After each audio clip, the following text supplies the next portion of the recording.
on December 6th and nonprofit funding to help offset some of the costs of that parade, specifically postage and the sheriff's deputies for security.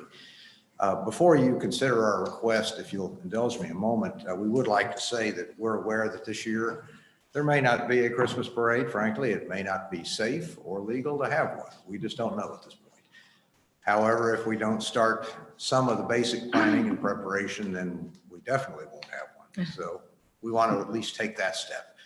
Secondly, we also realize that the town can't spend money on an event that does not happen. So the $950 request, we'd like to modify that slightly to make that reimbursement contingent upon the parade actually happening. If it doesn't happen, then there are few, if any, expenses to reimburse, and we're willing to risk those expenses ourselves. So I just want to make those points. Are there any questions or comments this time? We appreciate everything you do. I hope you can have the parade. You know, I love a parade. We hope so too. I know you do, yeah. You guys put on a sharp thing, and it's always organized. There's no mass hysteria, people running around. I don't know where you always got it down. There's always, I've worked with you in the past in the law enforcement function of it, and y'all were we just need them to block that, and you guys took care of the rest of them. Very appreciative. Well, thank you. We have a lot of help from a couple other organizations, the YMCA and the Jamestown Business Association and the town. So I guess that's also kind of buried in here. We really need the town staff's support, public works and office staff and so forth, as we have in the past. So. Move to approve. Second. All in favor? Aye. All opposed.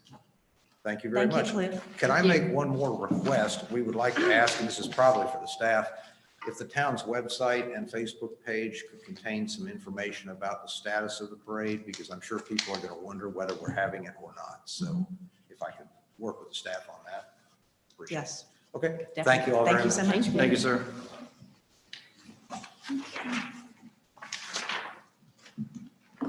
Katie, Yes. we need to appoint an ETJ planning board member. Good evening, Mayor and Council. There is currently a vacancy for an ETJ Planning Board member. Robert Lickhauer has stepped down from the board. Jason Spangler is currently serving as an ETJ alternate. However, he cannot be physically present at the meetings. Kara Arena has applied to be considered for the open position, and staff is requesting that council appoint Kara Arena to serve the remainder of Robert Lickhauer's term as an ETJ Planning Board member. Move to appoint. So this is the only application on file? That's correct. Okay. We have a motion and a second. Second? All in favor? Aye. All opposed? Thank you. Great, thank you. Thank you. And Kenny, would you give us an update on the coronavirus intergovernmental agreement? Yes, this is a population-based allocation. The county was receiving funds from the coronavirus, U.S. Treasury coronavirus, and it actually applies only to COVID-related expenses. And we've been hearing for months now that the last allocation to counties would be divided or actually be allocated to the municipalities. They had actually got a letter from the county manager where they had allocated $40,070 to the town of Jamestown. We have to first apply with FEMA, but you have to first go through FEMA and try to get any expenses, any COVID-related expenses from FEMA before we can file against this. But we would like to go ahead. The dates to recoup this are actually, I think, March 27th through December of 2020. And Judy and I have discussed it, and we feel like we're going to wait a little bit longer because right now we're at the threshold of, the amount that we can apply for FEMA for. So we'd like to wait around probably October, November to see if we have any more expenses before we actually apply to FEMA. And at that point, this would kick in. So, but we want to go ahead and have this contract ready in case we did file for FEMA expenses. I guess, Beth, you've reviewed this contract. I don't think I've reviewed this one. You have I? didn't see this one? I have not. Okay. Well, I was going to say, as we know, FEMA takes a long time to get any money. And I can't see you having reimbursements or anything from FEMA before December 2020. So to me, it seems like, is there a deadline to apply to the county? I mean, can you go past that December? I think it was December. Was it You that? see, No, I'm sorry. No, there was not. that's what I was saying, It if, covered any expenses that the town incurs between those dates. We Yeah. can file after that. with the okay, county. so I was say, you won't hear anything back from FEMA by December 2020. No. And that's what I didn't know if the county has some deadline. I mean, you know, FEMA could be a year or 2 years. So I'm worried about, although I'm grateful that the county is reaching out with some relief, but I'm wondering how we're going to be able to work that out to really get it. I've heard from other counties that have similar agreements. They do not have that FEMA prerequisite. Okay, yeah. So I thought mine, they're essentially it's planning on not giving us. yeah, I think it's making it hard for the town to actually get the funds, I think. I know you can't be reimbursed double. You couldn't get FEMA and the county for the same thing. But I think this timing issue, and then the other thing that I worried about, the gathering of this information and this data and the paperwork for FEMA, and I did it indirectly. Judy had to do it, to do this for that in the county. I wonder, do you have some help in gathering this information that you'll need to apply to both? It's going to be a lot of work. And I hate to think it's futile if you're not going to be able to because of the time limit there. You got to do FEMA first. And then the other thing that the indemnity clause, I understand where the town would have to reimburse the county if we were paid for something we found out was not a permissible allocation. But it talks about if they find out in an audit later, so I'm thinking like if the Office of the Inspector General did an audit a year later and came up with saying something the town was reimbursed for was not allowable, says that we could be charged the penalty and interest. So I worried about that. Could we have a huge penalty and interest a year later? Surely we would pay back what we weren't supposed to have, but I worry, could that be a substantial charge? I hate to try to turn down any money, but this has some things in it. I think it's going to make it hard to really get. That's my 2 cents on it. Yeah. I think that the thing of it is it's there in case we do, because like you do know, it's just, I don't know that we'll have that threshold amount or not. I mean, naturally, we're going to make sure that, if we do, we're going to apply for it. Yeah, But I guess the county's making these funds available. And we're going to make sure that, if we did get to that threshold, we did apply, then we would, we didn't want to miss out on this opportunity, so. Is there any way we can find out what kind of loopholes or what kind of well, hurdles they had to jump over? I'd like for Beth to review it for sure if you haven't. Because they've gotten the 97.3 million based on what we can tell here, and they're allowing us 40,070 if we meet all the criteria from FEMA. So what did they have to meet? Well, if we were to apply with FEMA and FEMA reimbursed us, then the county would not give us any money whatsoever. Yeah. So they'd keep our portion of what they're saying is our portion. Yes. Thank you, county. We appreciate it. And then too, like I said, we won't know from FEMA for who knows how long.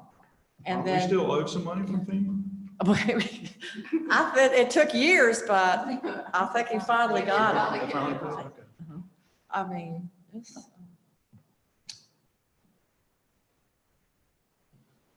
Could Beth review this and bring it back in September?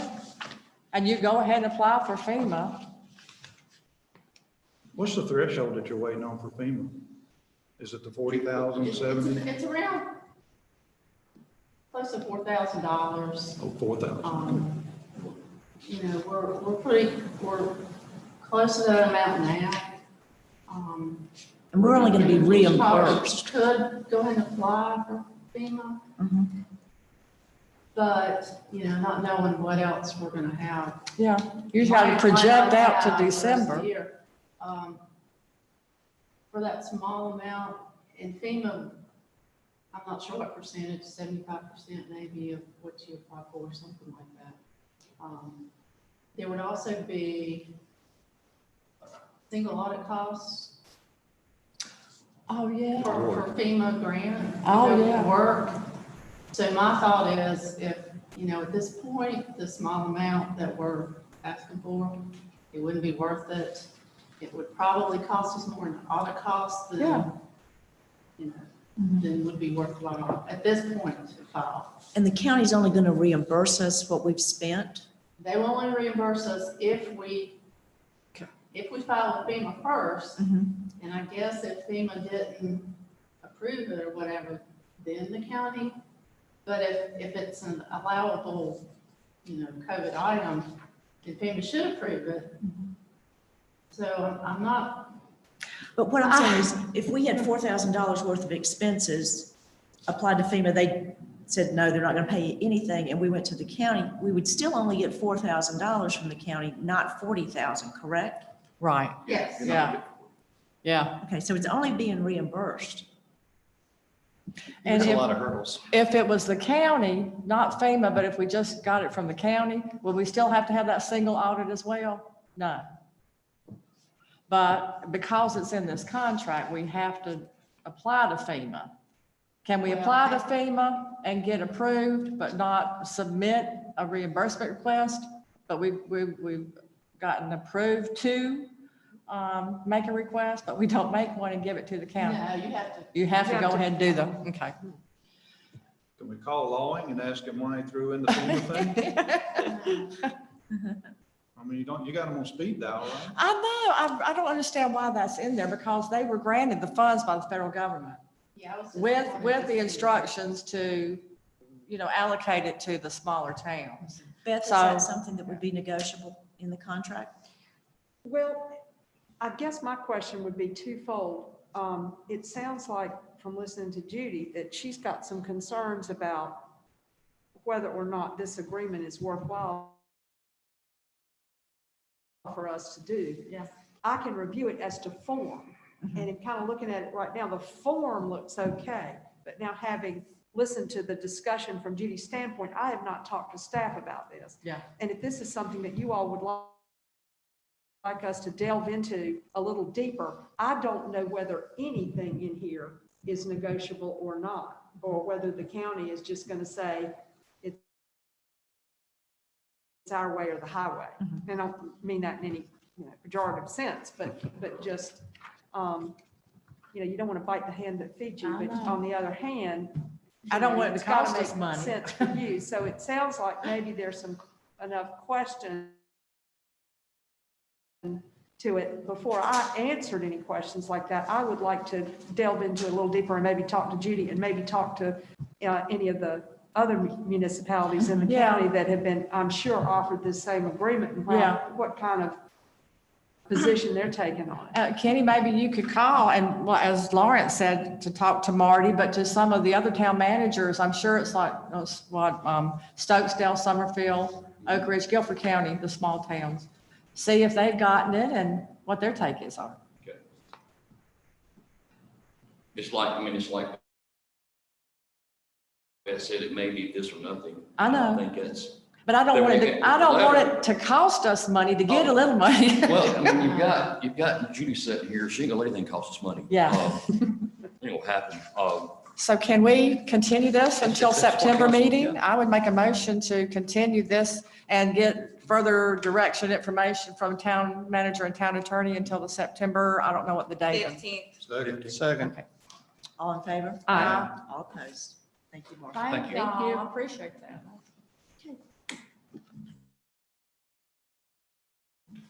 Kenny, do you have a manager's report for us? I do. I think y'all have seen this quite a bit. I think in my abstract, I had mentioned that Councilperson Wolf actually asked me to include the projects in the Friday report, so I included in the Friday, plus this agenda package. Basically, everything has remained unchanged. Beth, you may want to speak on the Lee Street project. I don't know I think basically we're still unchanged as far as I know on that one, so. I But- know, oops, did you want me to do it now or? Let me finish this. Sure. A few things I do want you to know. You do have a new employee that's with sanitation. Great guy. And we have David Ingram as our employee spotlight. He works out Yay, the golf David. course. David has over 30-some years. He And you does. also see that is, we have 2 employees. We got one with 15 and one with 30, Jason Lambert and David Ingram in the golf course. So that's awesome. Well, Kenny, may I, while you're still there, I rode by Oakdale today. It does look like they had a chain and a lock on the fence They did, there, yeah. which looked good. Mhm. But the houses are still, there's They closed many the of them doors. who are, they've still got broken windows and doors you can get into. No mowing has been done in the areas. Yeah. So, for them to say they assumed it had been done, it hadn't been done. What I got out and looked at, and I had pictures of it, they actually shut some of the doors. They didn't board them up. I went by there Friday and noticed that, I did notice by the photos I took that they had closed some of the doors. I didn't see any new boards up, but I think mostly they just closed things as secured more than anything. And we have notified them about the grass also. So Well. they have about every house has broken windows. Well, and So- you know, we've talked about this, given time limits, which you Mhm. gave them 30 days last time. But I mean, At what point do we do more? it's still what I could say that children or vagrants could get in these properties and get hurt. Mhm. And we know about it, and I think we need to continue, whatever the next steps are. There's some safety concerns. I mean, drug paraphernalia and whatnot's been Yeah. found down that way before, so. I mean, it would definitely be a process we go through very much like, same as Lee Street. Well, I Go think through we and need to condemn the start that homes. process. I think you've been Mhm. very patient, but you've been constant in communication. But I think there's a time now, you're going to take it to the next level. Mhm. And that would be my recommendation. That's I you agree. guys, but I agree. yeah. I do want to ask the Flowers Bakery sign there, are we going to get the town seal put on that? We have all the components, but they have not gotten. Okay, but it is going to go on it. Yes. Yeah, and then I did see the guys putting up some of the pedestrian signs on East Fork Road the other day. Yes. That was great, yeah. Cool. All right, thank you. Martha, did you want to make Was that a a motion? That- motion? Yeah. Did you make a motion? I gave it as a recommendation. I don't know what our next actual action needs to be. Is it to go for condemnation? We can present it at the next meeting if you want to, and go ahead and get a motion at that point in our September meeting. Well, And just sort of outline what our next process is. my only question to that is, I mean, we've been talking about it for a while, so I'm just wondering if it's not prudent to go ahead and move forward with something. To move forward, we would have to have a motion. And it has to be clear that, are we talking about the entire property? Are we talking about the homes, the factory? I mean, that's a big item to look at. Do we want to direct staff to? Well, give us Beth, our what options at what the would next you meeting? legally advise? Well, there is a middle ground. Instead of moving forward with demolition, which is where we're headed with Lee Street, there is an option of securing those properties if that's what you're concerned about. Yes. You know, we can board them up. That's what we've been trying to get The them town can politely to do. move forward with that process to have them secured if they won't secure them. Yeah. But I guess what I probably would like, and I know Matthew would like, is some direction from council as to where you'd like to go. If securing the properties is what you would like to see, then Yeah. we are prepared to go forward with that. Now demolition, a little bit more serious thing. Back then, we have to give them notice, we have to give them a hearing, we have to give them time to come in and present a plan. They can secure a building permit. Guilford County gives you 8 18 months. Matt, is that right? We've got to take a look at that. This is a historic property, it's a historic landmark. That's right, I Yeah, so forgot. it's a lot more complicated than other condemnation processes. I would think. Is so. the, I Then in know that the case, mill, secure- I know the mill is a historic property. Is the village as well? It's in the National Register District as a whole. Okay, And I don't know about landmark status right offhand with the county, but I Yeah. believe that they are. I'd have to go back and look at all of that stuff to be 100% certain on that. well, of course, my main concern is to secure them. Yeah. So you don't, and then of course to be, which would be boarded up. And then of course, the lawn and grass to be kept mowed. And just so that people can't get in there. I think the middle ground's a lot more agreeable. Yeah, I'd maybe recommend tabling to September. Let us bring something back to you okay. about what it's gonna cost. I mean, it's gonna If be that's okay with y'all, expensive to board it up. I mean. It's Well- not gonna be- if they won't do it, then. Yeah, I Yeah. understand that, yeah. yeah, Are they I just got- not returning your phone calls? No, we do a lot of emailing back. They return phone calls. The last email I sent them, I gave them 30 days, and the owner actually replied and said that he had thought that it had already been done. And I thought, well, I know there's no new boards out there. So, because Yeah. I've been by it several times. Yeah. So what I did was took my photos, rode out there and looked, and they had just closed the doors and didn't have to board them up. So, but there are still several windows, and I always look at the ones that are wide open, Yeah, that would really be an imminent danger. Somebody's walking right in, not knowing what's going on. You know, the window's broken. I mean, I know that's a violation too, but it's not as big a threat to me as a door that's wide open. Some child walking in and falling to the floor. We have put him on notice that we're concerned with it. I think by all the emails we've sent him, he knows that we're looking. So the liability falls on him and his organization, not us. Well, I mean, that could be debated, but typically it would fall back on him. If we did not, and correct me if I'm wrong, Beth, but if we did not say anything at all and we knew that there was a violation there, I think at that point it would probably come back more on us. Is that, you're not saying anything, I must be wrong. I'm not saying that couldn't happen, because these days that I think we've learned anything can happen.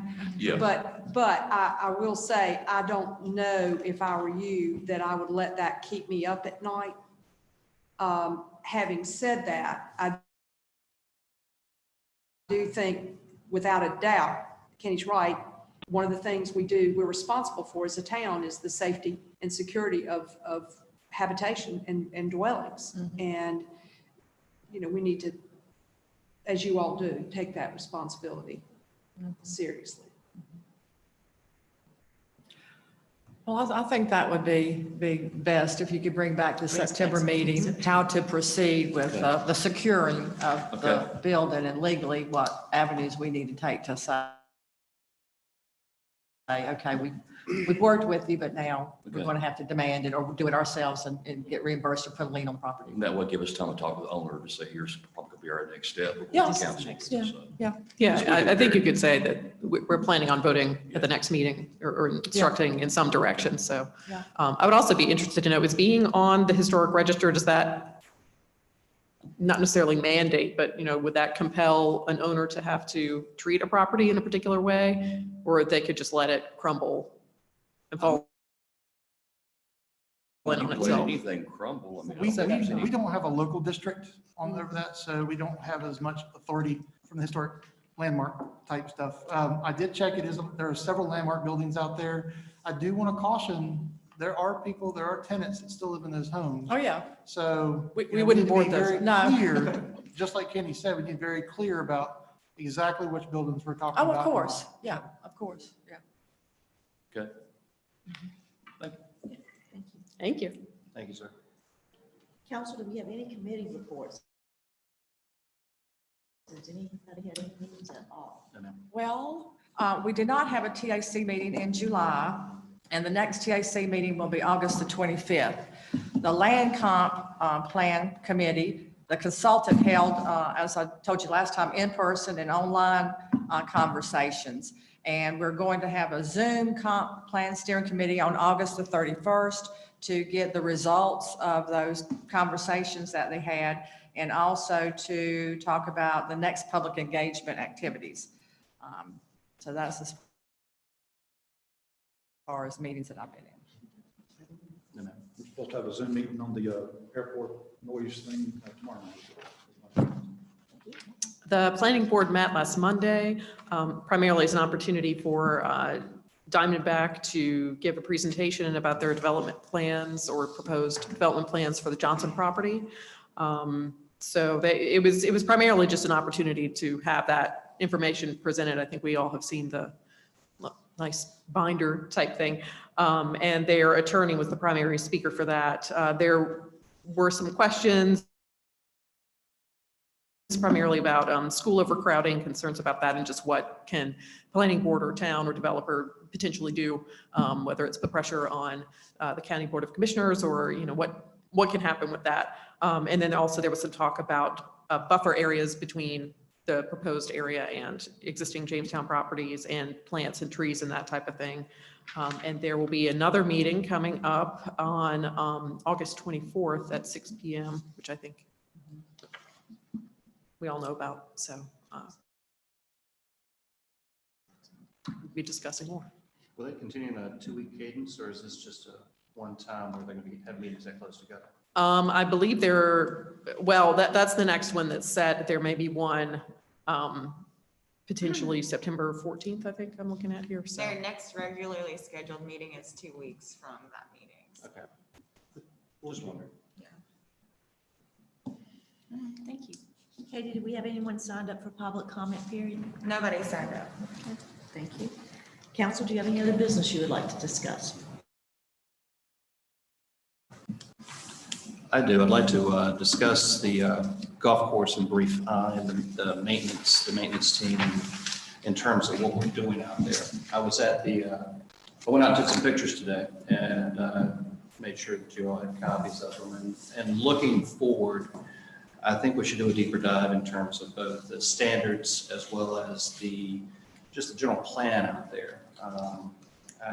After the meeting last month, according to golf course management, there are people using the golf course in recent weeks that had not been using it in some time. And, we need to look from a business plan standpoint of how do we capitalize on that? How do we continue to drive business? And at the very least, acknowledge that while this is not a profit center, we should make sure that we're being a little more stingy with what's going in and where it's going. So the thing that stood out to me the most based on the year that we have right now is that as you go down East Fork, and we look at what is far and away one of the biggest run thing that we have in Jamestown, I think we need to be very aware, cognizant, concerned in terms of what's visible from the road. And that kind of falls back on, the leadership out there as far as relating to how we, address this, because it's more than just one component. The other thing is just looking at the business plan, call it what you will. I mean, what is the customer service experience that we're bringing to the table out there? Should we be looking at this more like a hospitality business? Somebody much smarter than me came up with that. I liked it, so I stole it. But I'm really interested in trying to see what else we can do out there from a constructive standpoint. And some of that bottom line is just going to fall back on leadership out there and making sure that we're, working collectively. I don't want to beat that horse to death, but after the last meeting, I felt very strongly that that's something that we need to be diving deeper on. It matters a lot. And based on everybody I've heard from, yeah. So that's pretty much it. I guess there's one other thing. If we can actually make this an agenda item in September, I would like very much to pursue this further. I'll share some other information with you directly. Great, thank you. And we can kind of take it from there. Thank you, sir. Thank you. A question, you said these pictures are one that you took I took them today. of those lawnmowers and junk just laying around? Yes, sir. Is this an area that normally we'd have this stuff just laying around, or is it just in between dump cycle? Well, it's outside the maintenance shed. I think that's what it's. Most of it. There's one section that's got a bunch of 5-gallon like paint containers and stuff that's visible from the road, that's where y'all just finished painting. Okay, that's where we just finished painting the, Right. The other is in the maintenance area, pretty much in between the other maintenance building Yeah. and the fence as you're coming up East Fork and you're going past the golf course and all there, and they're not pretty visible. So they have pretty much always look to like keep that. like metal items. So we can, that's what we do. I'll volunteer to go out there and put it on a truck and trailer and take it out to DH and give y'all the check if that helps out in it. That's awesome. But just let me know when you want me to come load it up. I'll haul it away. Nothing else about it. Well, that brings me to thinking, so the old fairground buildings, I saw the outside, y'all had painted them, they look great.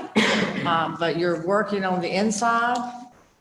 Yes, Of we those? did some things on the inside. We did a lot of renovation work, tearing out the interior, the all office area, stuff like that. And yeah, we got some more things we have to do. We haven't heard anything about the new maintenance building, how that is progressing, that project. Well, that was the one we just rebudgeted in our CIP. Yeah, but is any, But we're still going to upgrade the fairgrounds building. Yeah. That was always in there. but is there any movement forward on the? Not at new- this point, I mean. Well, can we use those maintenance buildings for storage at this point, the old fairground buildings? We're using that actually for storage, and then recreation uses and also to store their Yeah, equipment. well, that's what I was getting, all these 5-gallon buckets. I don't know what they are, but can That's just, they? we just had the building painted, they hadn't been moved. Oh, okay. The other thing to Martha's point also is that as we move forward with new structures, new facilities, new anything else that we're looking at, we need to be able to show that we can do a good job of upkeep of what we already have. I didn't give all the pictures out that I shot, but there's a half torn down basketball goal. There are other areas that, as somebody who has a 40-year-old house and has kept his garage doors held together by baling wire and paint for the last 18 years, you can do a lot to keep things looking, at least from the street, that, you know, we've got a better presentation. Yeah. And so I think that one of the things that it should be cognizant of is if we're going to give them new stuff, before we give them the new stuff, they need to show us what they can do with the old stuff. Okay, I'll talk to you. Thank you. I'll be glad to work with you on it, so, and Absolutely. you also. Well, you know, I just didn't want to cause anybody any extra work. I'm happy to throw in the boots or put on the boots and throw in the help and sweat and clean it up. There you go. As soon as I Linda, retire, help I'll give you my time too. Okay, thank you. Thank you. Thank you, Yes, Kenny. Did you have anything you wanted to add to Kenny's manager's report? Maybe on Lee Street. Uh-huh. Matthew has proceeded with getting estimates for demolition, assuming that the owner doesn't take steps sometime before our September 1 to take care of it. And then we'll have that for you at your September meeting for a motion, if it hasn't been taken care of, to move forward with demolition. Matthew, That's correct. we on track? Thank you, Beth. Any other business? Do you have a motion to adjourn? Motion to adjourn. Second? All in favor? Meeting adjourned. Thank you. Thank you. Thank you.